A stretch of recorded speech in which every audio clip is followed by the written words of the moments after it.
Actes des Apôtres, chapitre 8, versets 1 à 13. L'auditeur voudra bien se reporter à sa Bible pour la lecture des textes. Saul de Tarse, qui avait assisté à la lapidation d'Étienne et qui avait même gardé les vêtements des témoins, lesquels avaient lancé les pierres contre Étienne, Saul avait approuvé le meurtre. Non seulement il était là, mais il avait approuvé. Autrement dit, devant Dieu, il avait participé à ce meurtre. Et Saul de Tarse se révèle alors comme le loup qui poursuit les agneaux. Je vous ai envoyé comme des agneaux au milieu des loups. Voilà un loup. Et quand on considère la clarté et la puissance de l'enseignement de l'apôtre Paul, on est frappé de ce que, avant de se convertir, avant d'être interpellé par Jésus-Christ, il ait été aveuglé, au point que la sagesse d'Étienne et la force de l'esprit qui était en ce martyr ne l'avaient pas touché. Et pourtant, certainement, il avait entendu Étienne, il avait participé à ces entretiens avec Étienne, mais rien ne l'avait touché. Quand le cœur de l'homme est fermé et que les préjugés y ont place, y dominent, l'homme est un aveugle. Et vous voyez qu'il ne suffit pas pour convertir un homme, et particulièrement, disons, certains hommes, il ne suffit pas d'une démonstration, il ne suffit pas même d'une sagesse qui se manifeste elle-même dans l'exposé de la parole, de l'Évangile. Cela est souvent même encore insuffisant. Il faut véritablement une intervention du Seigneur Jésus-Christ lui-même, la personne de Jésus-Christ. Et la personne de Jésus-Christ glorifiée. Et vous savez, Jésus-Christ glorifié fait maintenant, dans l'Église, et depuis le début de l'Église, des conversions qu'il ne faisait pas étant présent visiblement sur la terre. Et le Seigneur Jésus avait bien dit que ceux qui croient en lui feraient des œuvres plus grandes encore, parce qu'il allait au Père, c'est-à-dire parce qu'il serait glorifié, et parce que, étant le Seigneur l'Esprit, il travaillerait avec ses disciples avec une puissance même dont il ne pouvait pas lui-même sur la terre pleinement disposer. Voyez-vous, les œuvres plus grandes dont parle Jean, chapitre 12, ce ne sont pas des œuvres plus étendues sur la terre, ce sont des œuvres réellement plus grandes, plus importantes. Et le Seigneur Jésus, donc, maintenant, par son intervention, le Seigneur l'Esprit peut convertir des gens qui, ayant écouté l'Évangile, n'ont pas été pour autant touchés. Cela, il faut le savoir, il y a des forteresses qui sont très difficiles à prendre, il y a des gens qui sont très difficiles à amener à Jésus-Christ. Mais si par la prière, et une prière de plusieurs, ensemble, si par la prière inspirée, on lutte, alors cette âme pourra être dirigée par l'Esprit de Dieu vers Jésus. Et c'est Jésus lui-même, en intervenant, qui convertira cette âme. Il y a donc nécessité, je dirais bien sûr pour tout le monde, nécessité de rencontrer Jésus. Mais pour certains, il y a une nécessité de le rencontrer par une manifestation tout à fait particulière de Jésus-Christ. Rappelons-nous cette parole. Nul ne vient à moi si mon Père ne l'attire. Nul ne peut venir à moi si mon Père ne l'attire. Donc il y a, vous voyez, nécessité que l'Esprit de Dieu, disons le Père, attire l'âme. Et ça, il le fera si il y a un combat dans la prière. Pour certaines âmes, il faut un combat quelquefois long et persévérant et quelquefois très intense. Pour certaines âmes ont été amenées à la lumière par un combat de quelques-uns avec des pleurs, des supplications, tant ces gens étaient véritablement retenus dans les ténèbres, liés à la puissance des ténèbres. Seulement, bien sûr, pour faire ce combat dans la prière, il est indispensable que l'Esprit de Dieu nous y conduise. Nous ne pouvons pas décider nous-mêmes d'un tel combat, il faut y être conduit. Donc, il faut être attentif à tout ce que l'Esprit pourra nous montrer. L'Esprit mettra sur notre cœur des âmes. Ne les mettons pas nous-mêmes, mais laissons le Saint-Esprit nous les mettre à charge. Nous les mettre à charge. Et alors, livrons-nous un combat dans la prière, non pas pour voir nous-mêmes la conversion, car il se peut que nous ne la voyions pas. Il y a des gens qui ont prié, qui sont morts, et puis la personne pour laquelle ils ont prié s'est convertie après leur mort. Mais de tout sens, nous prions avec foi, avec ardeur, lorsque le Saint-Esprit nous pousse à cela. Mais voyez, la conquête de certaines âmes est quelque chose de très difficile. Quand ces âmes sont très, très liées aux ténèbres. C'était le cas de Saul de Tarse. Nous lirons dans le livre des Actes, au chapitre 22 et au verset 17. C'est Saul de Tarse, devenu l'apôtre Paul, qui parle lui-même.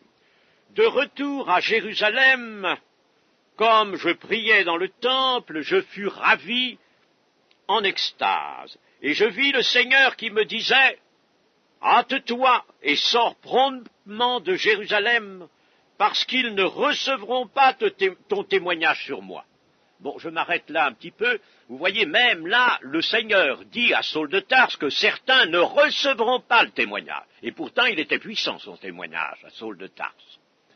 Non, l'apôtre Paul, ici, n'est-ce pas? Il était puissant. Eh bien, vous voyez, là, ce que je disais à l'instant, il y a des gens, même, n'est-ce pas, et c'est le Seigneur qui en avertit, qui ne recevront pas la parole, l'évangile, ils ne recevront pas, Dieu le sait, Dieu le voit. Bon, mais ce n'est pas l'objet de ma citation ici. Continuons au verset 19. Et je vis, et je dis, Seigneur, ils savent eux-mêmes que je faisais mettre en prison et battre de verges dans les synagogues ceux qui croyaient en toi, et que, lorsqu'on répandit le sang d'Étienne, ton témoin, j'étais moi-même présent, joignant mon approbation à celle des autres, et gardant les vêtements de ceux qui le faisaient mourir. Alors il me dit, va, je t'enverrai au loin vers les nations. Vous voyez, Paul fait l'aveu de ce que Saul de Tarse a fait dans la circonstance où Étienne a été mis à mort. Vous voyez, il avoue là, et il dit, joignant mon approbation. Et le Seigneur, dans cet entretien, en quelque sorte, avec Paul, le Seigneur entend cela, et il ne répond pas, il dit seulement, va, je t'enverrai au loin vers les nations. Et pourquoi? Parce que le pardon de Dieu a été donné, la grâce est intervenue, et quand la grâce est intervenue, eh bien, il est bon que l'on se souvienne de ses anciens péchés. Il est bon. Il y a des gens qui croient qu'on ne doit pas s'en souvenir. C'est pas ce que Pierre dit.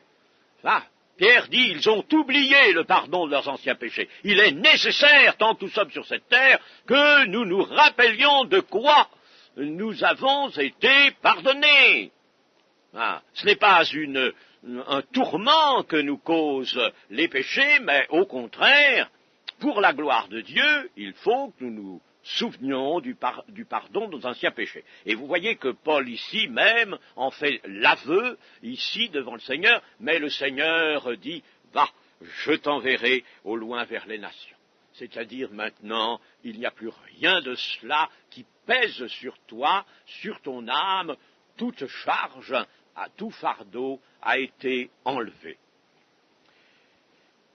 La conversion du loup de Benjamin, car vous savez que Saul de Tarse était benjamite, c'est-à-dire de la tribu de Benjamin, et il en était fier, il le rappelle dans les Philippiens, il en était fier parce que la tribu de Benjamin, c'était elle qui possédait Jérusalem, le temple. Alors, ce loup de Benjamin, ce persécuteur zélé, se convertit, et cela est un exaucement de la prière d'Étienne. Et la prière d'Étienne, je vous le rappelle, au verset 60 du chapitre 7, puis s'étant mis à genoux, il s'écria d'une voix forte, « Seigneur, ne leur impute pas ce péché. » Et après ces paroles, il s'endormit. Ne leur impute pas. Et cette prière a été entendue. Saul de Tarse en est un exemple. Il n'est pas le seul, très certainement. Et réfléchissons un peu à ce que la Bible nous relate ici. Dans l'œuvre de Dieu, tout s'enchaîne. Nous voyons Étienne, qui est un homme rempli de l'esprit, un homme dont on donne un bon renom. Nous le voyons vraiment rempli de sagesse. Nous voyons que son témoignage a une force particulière, puis il est l'objet d'une persécution, il devient un martyr, et ce martyr, avant de mourir, intercède et prie, et c'est le bouleversement du persécuteur Saul de Tarse qui devient un apôtre zélé pour l'Évangile. Voyez l'enchaînement des faits. Tout se tient dans l'œuvre de Dieu, et il faut par conséquent marcher comme nous y sommes invités, car toutes les choses iront dans le sens où Dieu les dirige. Et il y aura par conséquent du fruit, si nous sommes sincères, si nous sommes nous aussi remplis du Saint-Esprit, et si nous parlons avec sagesse. Étienne s'était endormi, je n'ai pas beaucoup, je ne me suis pas arrêté à cela à l'étude précédente. Après ces paroles, il s'endormit. Il avait vu le ciel ouvert et Jésus debout à la droite de Dieu, et ce monde invisible qui s'était entrouvert devant son regard ne s'était pas refermé avant que son âme y soit rentrée.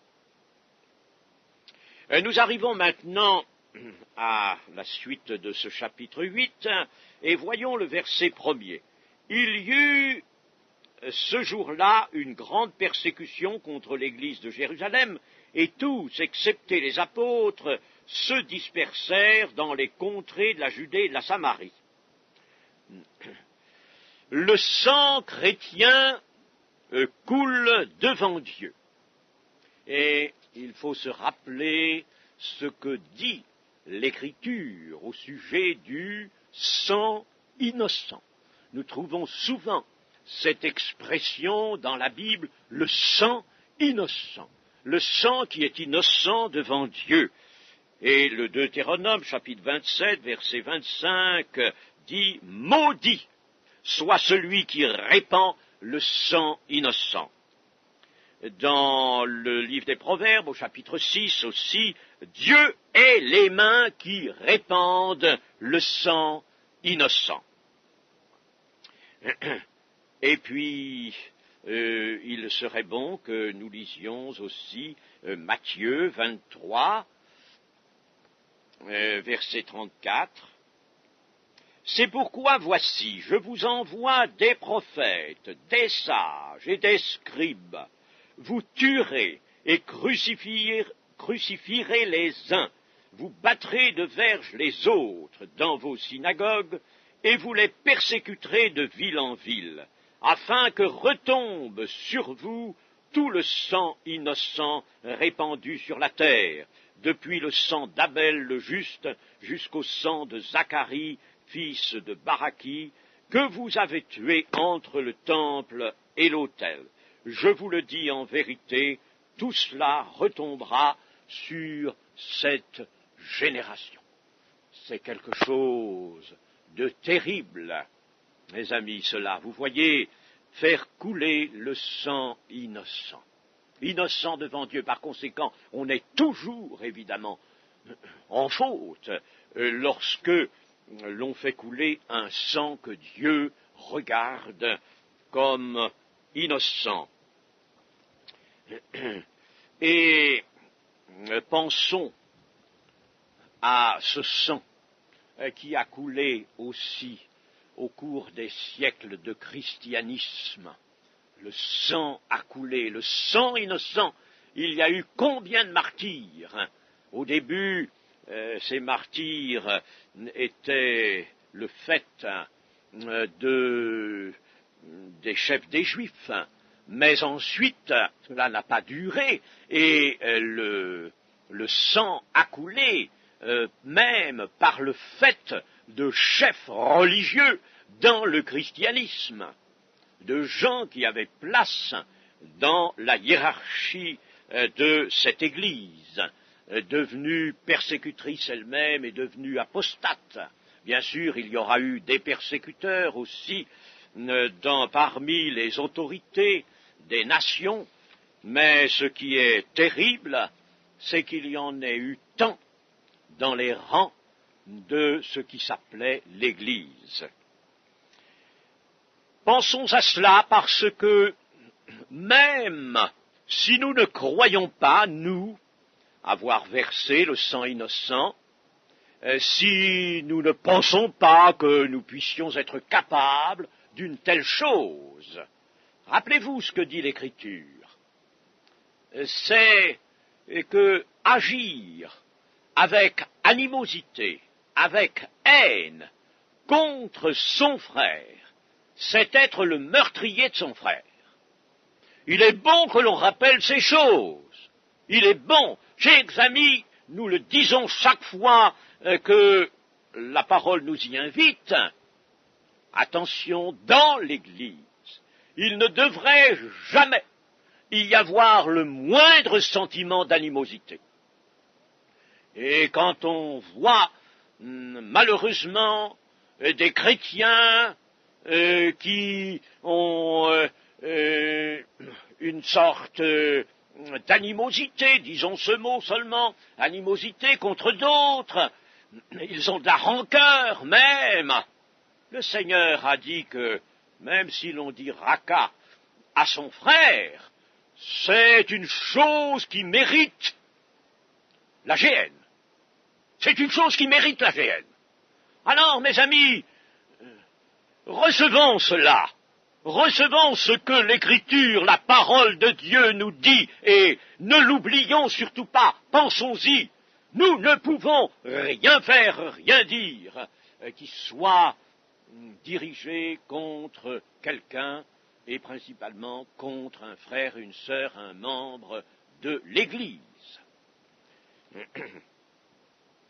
Et le sang, par conséquent, d'Étienne ayant été répandu, ce sang attise les haines, si bien qu'une persécution contre la belle et unique Église de Jérusalem s'ensuit. Et de cette persécution va elle-même provoquer la dispersion d'une partie de l'Église. En somme, l'Église de Jérusalem est arrivée à sa maturité. Dieu la gardait là, unique, pour la laisser mûrir. Elle est ce beau fruit qui a mûri, il est mûr par sa saveur. Il a la saveur de Christ, vraiment. Il est mûr par son sucre, car il est vraiment le sel de la terre. Et la parole qui provient, le témoignage qui provient des membres de cette Église est véritablement un témoignage de l'Esprit, un témoignage de Jésus. Il est mûr par sa beauté. Cette Église est belle aux yeux de Dieu, comme Moïse était beau aux yeux de Dieu. Il est mûr, et ses parties vont se projeter dans les pays d'alentour, la Judée, la Samarie. Fallait-il pleurer en raison de cette persécution et de cette dispersion? Non, c'était bien le plan de Dieu. Le fruit était mûr et il faut que le fruit s'ouvre pour que sa graine, sa semence soit projetée dans les contrées voisines. L'Évangile partait à la conquête de la terre. Le chapitre 2 nous montre que des hommes pieux vont accomplir une bonne action en ensevelissant Étienne. Et d'après l'expression qui figure dans le texte grec ici, et que nous avons déjà eue dans Acte 2, verset 5, or il y avait en séjour à Jérusalem des Juifs, hommes pieux, de toutes les nations qui sont sous le ciel. C'est le même terme, des Juifs, hommes pieux. Des Juifs, hommes pieux. Vous voyez, hommes pieux, donc ici, nous voyons que c'était des Juifs. Eh bien, là, c'est la même chose. Dans notre chapitre 8, verset 2, des hommes pieux. Ce sont donc des Juifs, parce que le terme grec l'indique expressément. Ce ne sont pas, par conséquent, des membres de l'Église. Il y a persécution, il y a, en somme, une sorte de mouvement, même un certain désarroi dans l'Église de Jérusalem. Et ce sont des Juifs, des hommes pieux, qui vont se charger de cette œuvre. Et alors ils vont même pleurer. Ils pleurent à grand bruit. Littéralement, ils pleurent en se lamentant et en se frappant la poitrine. C'est ce qu'indiquent les termes. Au verset 3, alors nous arrivons à Saul, nous revenons plutôt à Saul, et nous apprenons qu'il ravageait l'Église. Saul était chargé de ce travail, il avait reçu pour cela un mandat des autorités, et il s'en sert avec beaucoup d'audace et de zèle. Il le dira, persécuteur zélé de l'Église, voilà ce que j'étais. Il procède même à des visites domiciliaires. Il pénètre dans les maisons des chrétiens pour en arracher les hommes et les femmes, les croyants. Et c'est exactement ce que nous voyons actuellement comme étant l'œuvre du KGB en Russie. C'est ça, cette police politique qui pénètre dans les maisons et qui arrache, qui enlève des enfants, des hommes, des femmes. Elle arrache un père de famille, par exemple, au sien, et l'emmène en prison ou dans un hôpital psychiatrique. Ça, c'est fréquent, c'est tous les jours. Il n'y a qu'à lire, n'est-ce pas, les journaux que nous avons à ce sujet. Alors, vous voyez que le KGB, en somme, n'a rien inventé et qu'il continue ce que fait la terre contre l'Évangile. Ce que fait la terre, elle l'a toujours fait et le fera jusqu'au bout, bien entendu. Il y a persécution, le Seigneur Jésus nous en avait dûment avertis. Et c'est ainsi que Saul de Tarse dévastait l'Église, lui, ce véritable loup aux dents acérées, lui, le futur apôtre Paul. Ah, alors ça, c'est vraiment déconcertant. De voir dans cet homme terrible, méchant, acharné, arrachant des hommes et des femmes pour les jeter dans ces misérables prisons, ça, c'est le futur apôtre Paul. Qu'en dites-vous? Le futur apôtre Paul est là.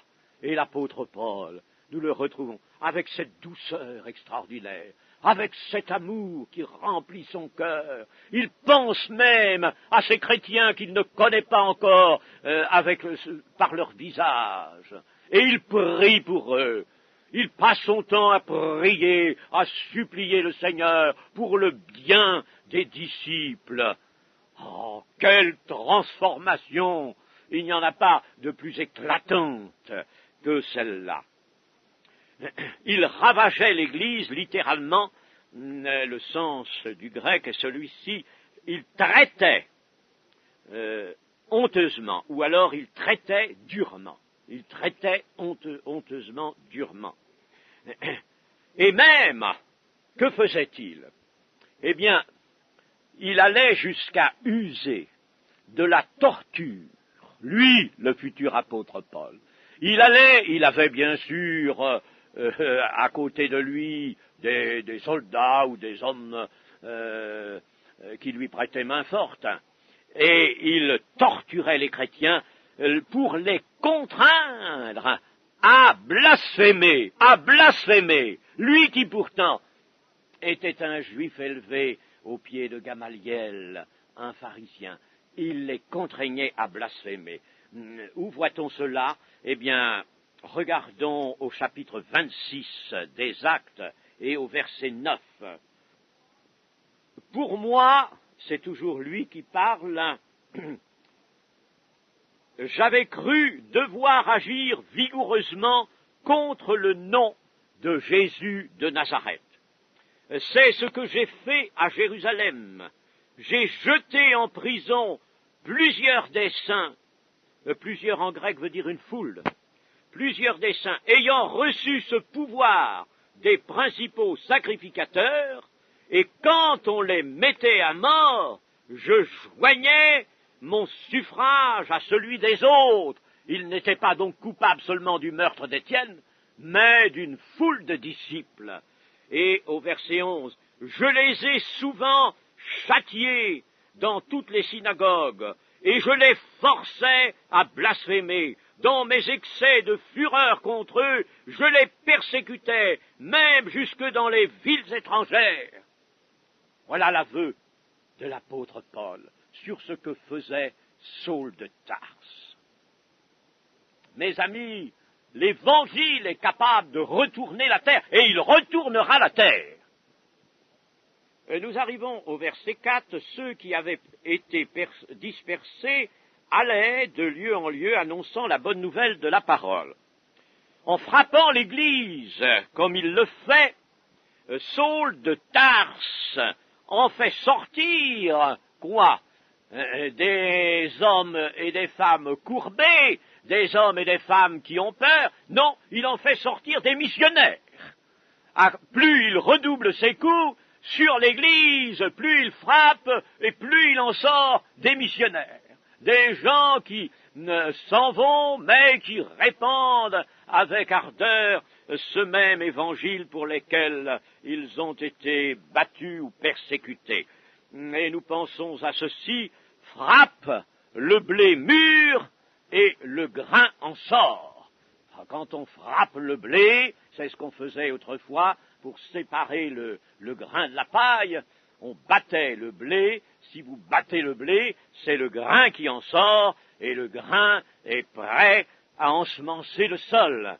Il n'y a pas si longtemps, par ici, dans cette région, on avait laissé du blé qui venait d'être retiré, moissonné, et ce blé était resté là, sur l'herbe, et plusieurs mois après, il y avait là un véritable champ, un champ de blé. Le blé avait germé et levé. Le sacerdoce universel de l'Église entre ainsi dans ses commencements. Quel était le nom de ceux qui étaient dispersés, qui apportaient l'Évangile? Nous ne le savons, il ne nous est pas révélé, mais cela n'importe pas. C'était un succès, une marche en avant, une gloire. La persécution produisait le déploiement de la gloire de Dieu. Au verset 5, Philippe étant descendu dans une ville de la Samarie, y prêcha le Christ. Les foules tout entières étaient attentives à ce que disait Philippe lorsqu'elles apprirent et virent les miracles qu'il faisait, car des esprits impurs sortirent de plusieurs démoniaques en poussant de grands cris, et beaucoup de paralytiques et de boiteux furent guéris. Il ne faut pas confondre ce Philippe, qui est lui un diacre, avec l'apôtre qui porte le même nom. Ce sont deux personnes différentes. Plus tard, le livre des Actes nous apprend que Saul de Tarse, le persécuteur, devenu l'apôtre Paul, logera chez Philippe. Et il sera bien heureux d'être là, dans la maison d'un frère si ardent. Mais pour l'instant, Philippe est en fuite.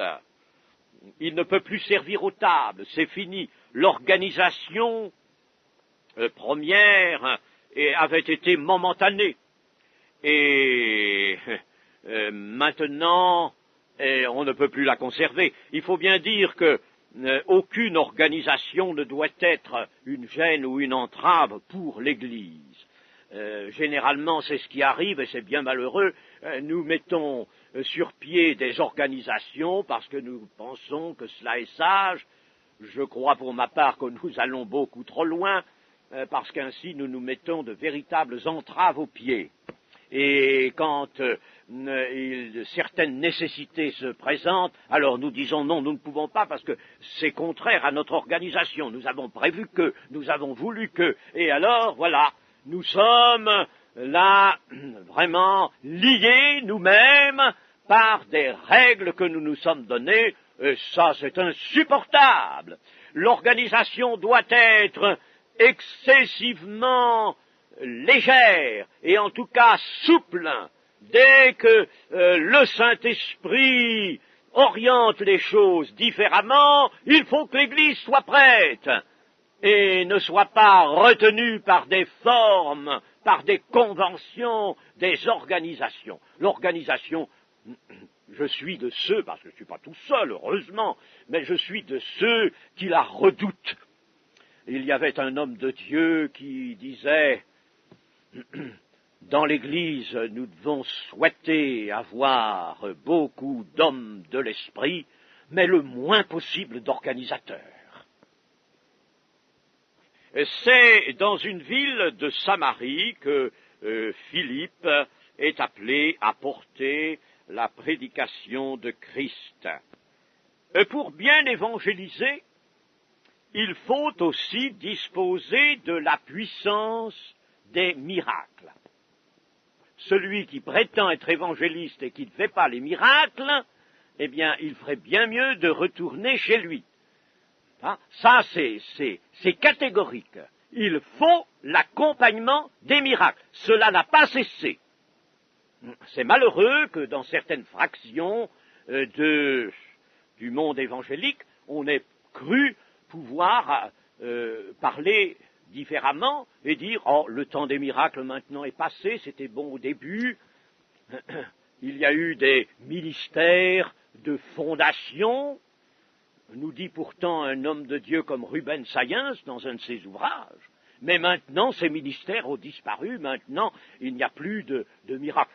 C'est malheureux, c'est très malheureux, parce que il est évident que la parole de Dieu est dénaturée, gravement dénaturée.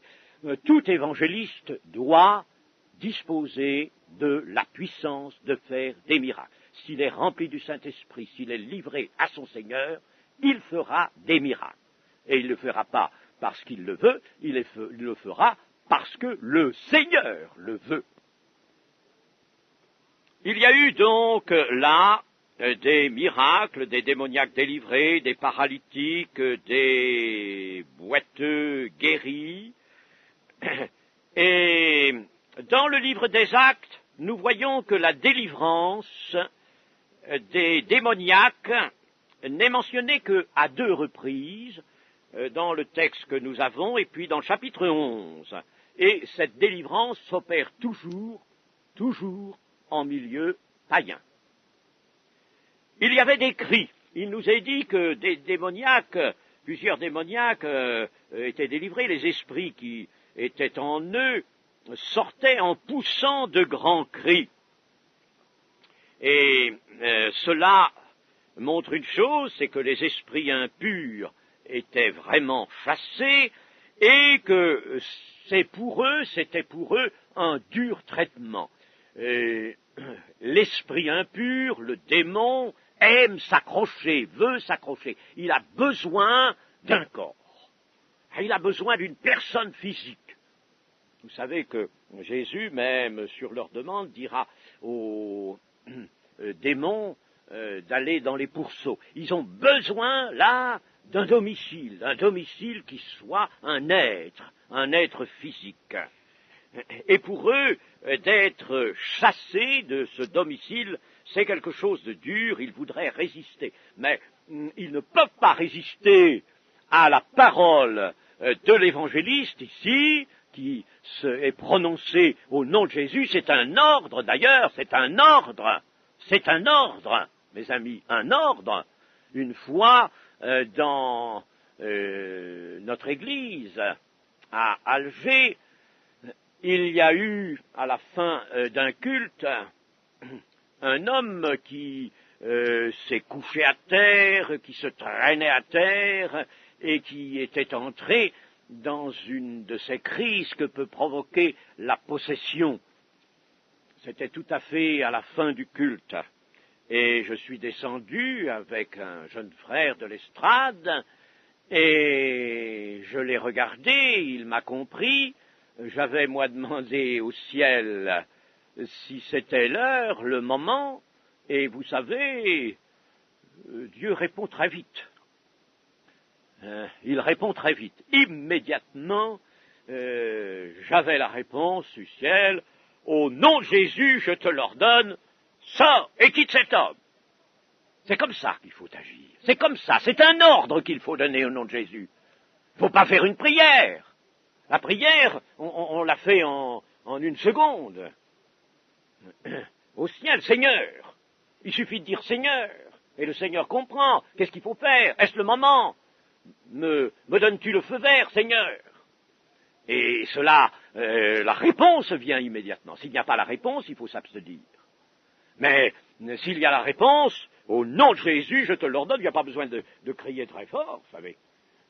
Au nom de Jésus, je te l'ordonne, sors et quitte cet homme. Le démon, vous savez, s'en va. Il peut pousser des cris, mais il est obligé de partir. Il s'enfuit.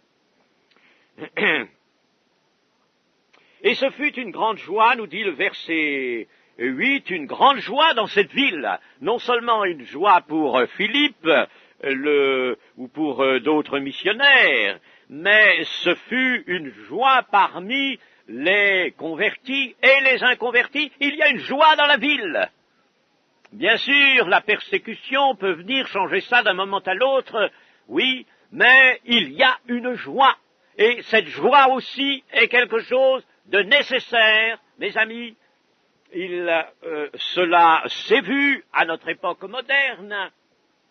Nous avons plusieurs exemples de cela. L'Évangile venant à être prêché dans une localité où il n'avait pas été, ou bien alors il avait été très anciennement, mais la population s'était renouvelée entre-temps. L'Évangile vient, il est prêché avec la force du Saint-Esprit, il y a les signes, les miracles qui se produisent, et même des prodiges, car, chers amis, j'ai vu des prodiges, autres que des guérisons. Je vous le disais l'autre jour, le mot prodige ne désigne pas des guérisons. Les miracles, oui, il y a des guérisons, sont appelés miracles. Mais les prodiges, non. Les prodiges ne sont pas des guérisons. et autre chose. Et nous en avons vu des prodiges. Nous en avons vu. Eh bien, chers amis, là, il y a des localités comme cela qu'on évangélisait, et dans toute la localité, ce fut la liesse véritablement tout le monde. On l'a vu en Afrique aussi, il n'y a pas tellement de temps. Hein, en Afrique, bien sûr, le diable est par là et ça ne lui convient pas, alors il va s'efforcer, évidemment, d'envoyer des persécuteurs. Mais il n'empêche que l'Évangile peut même provoquer une joie dans toute une population, même chez ceux qui ne vont peut-être pas se convertir. Et puis alors nous avons dans le verset 9 au verset 13, nous avons l'histoire du Simon le magicien. Ce Simon vit et contente sa pauvre âme de l'étonnement qu'il provoque dans le peuple. Il a des moyens qui sont spectaculaires, il est flatté qu'on lui prête la puissance de Dieu et même la grande. Il entend cela, n'est-ce pas?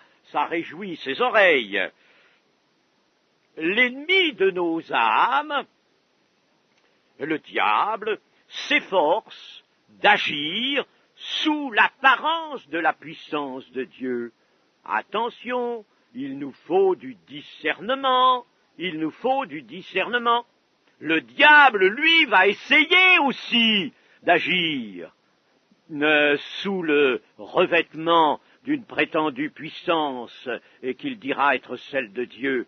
Il fera dire que c'est la puissance de Dieu. Attention à cela, il y a un piège terrible là, comme les magiciens devant Moïse, qui reproduisaient les premiers prodiges, les premiers signes, hein, voyez, et Moïse, lui, s'est laissé guider, conduire, il a continué, il ne s'est pas découragé. Mais enfin, tout de même, les magiciens sont allés jusqu'à changer leur bâton aussi en serpent. C'est quelque chose, ça, voyez. Vous savez qu'il y a, nous ne faisons pas du tout, n'est-ce pas, l'apologie de la puissance ennemie, bien entendu, au contraire. Mais il faut tout de même savoir qu'elle existe. Et dernièrement, nous avions une conversation, nous parlions justement de certaines choses qui ont été vues, écrites même, relatées dans des ouvrages concernant des choses extraordinaires faites par la puissance du diable. La puissance du diable. Alors, il faut que le message chrétien domine cette puissance et la chasse. Mais Philippe, envoyé de Dieu, passe et bouscule toute la renommée de Simon. Lui, il prêche deux choses, le royaume de Dieu et le nom de Jésus. Le royaume de Dieu et le nom de Jésus. Bien sûr, les deux choses s'accordent, mais n'oublions pas que dans la prédication de l'Évangile, il y a le royaume de Dieu. On ne l'annonce pas assez, le royaume de Dieu. Le royaume de Dieu et le nom de Jésus. Jésus sera, lui, le roi du royaume. Il est sacrificateur et roi, ne l'oublions pas. Et c'est à ceux qui le prendront comme sacrificateur que sera réservé le bonheur d'avoir Jésus comme roi. Simon crut aussi, mais sa foi n'atteint pas les profondeurs de son être, et c'est un homme qui véritablement n'a pas été converti réellement. Au verset 24, Simon répondit, « Priez vous-même le Seigneur pour moi, afin qu'il ne m'arrive rien de ce que vous avez dit. » Il n'est pas capable, vous voyez, de prier le Seigneur. Lui, il demande que l'on prie le Seigneur pour lui. Et il était dans un fiel amer et dans les liens de l'iniquité. Il était toujours dans les liens de l'iniquité. Les signes, à eux seuls, ne change pas le cœur. Simon avait été, lui, très frappé des miracles et des grands prodiges, les grands prodiges, dit notre texte, le verset 13, les grands prodiges qui s'opéraient par la main de Philippe, des prodiges donc qui devaient être vraiment très frappants pour que Simon lui-même en soit étonné. Mais les signes ne changent pas le cœur. Ce n'est pas par les signes que Dieu se propose de changer les cœurs. Ne nous y trompons pas. Quelquefois on a cette pensée, si véritablement il y avait là des miracles, eh bien les gens se convertiraient. Il y a quelque chose de vrai, c'est bien dans la ligne de Dieu qu'il faut qu'il y ait des guérisons et des prodiges pour qu'ensuite l'Évangile fasse du progrès. Mais nous pensons souvent que les gens qui verront les signes se convertiront et pourront se convertir vraiment plus facilement. Ce n'est pas ça. Ce n'est pas ça. Ce ne sont pas les signes qui convertissent.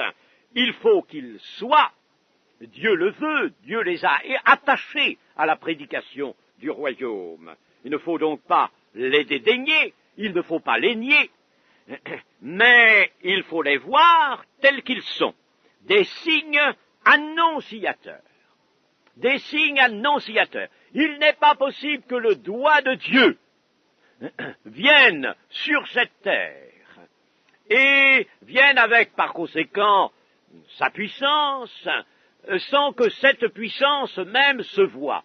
Certes, elle agit intérieurement, dans les cœurs, elle change les cœurs, c'est vrai, mais il faut aussi qu'elle se voie. C'est pourquoi Dieu a voulu que les signes extérieurs, je dirais, les signes de puissance, accompagnent l'Évangile. Mais ces signes peuvent éblouir sans pour autant éclairer. Alors, ce qu'il faut, par conséquent, c'est que la parole elle-même soit armée de toute sa puissance, et ceux qui sont appelés à la vie se convertiront. Les autres verront les signes, pourront en être frappés, mais, vous voyez, ils n'auront pas véritablement ouvert leur âme, elle ne sera pas lavée, puisque chez ce Simon, il y a encore l'iniquité dans son cœur. Que le Seigneur nous fasse comprendre ces choses et nous guide nous-mêmes dans notre foi. Amen.